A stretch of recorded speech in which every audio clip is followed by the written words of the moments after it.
Hey guys, Dr. Morse, injury experts. Let's talk about Hollywood Brown of the Kansas City Chiefs.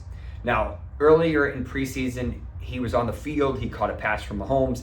He went down and a guy landed on him, and unfortunately he suffered a chest injury, more specifically where the collarbone meets the sternum right here. Now, this is a super rare injury in the NFL. The only time I can think of this happening is when Tyreek Hill did it a couple years ago.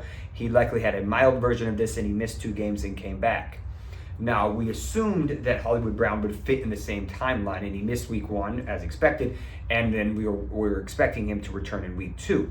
But yesterday, I realized that Hollywood hadn't returned to practice yet. He missed Wednesday and he missed Thursday practice. So I said, something has to have happened. If he's not even cleared for limited practice, this must not be healing appropriately. Now we hear today that unfortunately this did not heal appropriately and it is unstable. And as a result, he has to have surgery to surgically stabilize this. Now, this is a super rare injury. Okay, this is usually a trauma from a car accident. This is not a traditional chest injury. So there's one study that I read that took 10 years to accumulate enough people, and they only had 15 people, to give you an idea of how limited it is, that required surgery. Now, what the question is, what happened? Is it anterior or posterior? What does the surgery look like, and when can he return? Well, my suspicion is this is an anterior dislocation, meaning it popped in front of the chest this way. It can technically go behind it, but that usually is a medical emergency because there's blood vessels that fill up the heart, and obviously you don't want to injure those. And if that happens, you go to the OR immediately. So the fact that he's been relatively on his own for the past couple of weeks tells me it was likely an anterior dislocation. With that being said, there's usually a significant protuberance. So you can see in one of these photos that you can see the skin's popped out in a similar patient that has this. Now the surgery here, there's a couple different options. But he's actually going to the Stedman Clinic in Vail, Colorado, who sees a lot of this crazy gnarly stuff, usually from skiing or any high velocity trauma.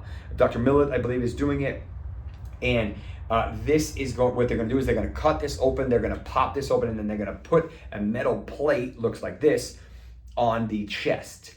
And then the question is, how long is it going to take to return?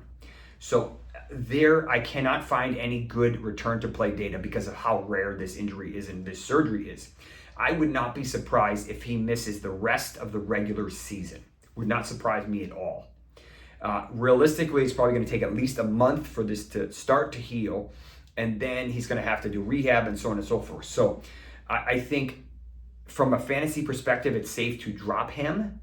I think this sends Xavier Worthy's value even higher. Rashee Rice and Travis Kelce's values don't really change at all. They'll have to change up their anticipated offense, that as they were expecting Hollywood Brown back. That's obviously not going to happen now, unfortunately.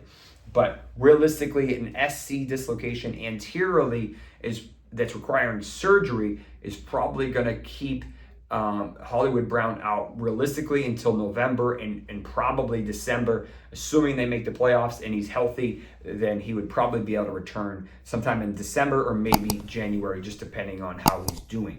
Crazy, unfortunate, rare injury, but hopefully that was helpful. I'm Dr. Jesse Morse, a sports medicine physician in Miami, and you're watching the YouTube channel for the Injury Experts. Check out some of our other stuff on our website and on our YouTube channel. Thank you. Take care.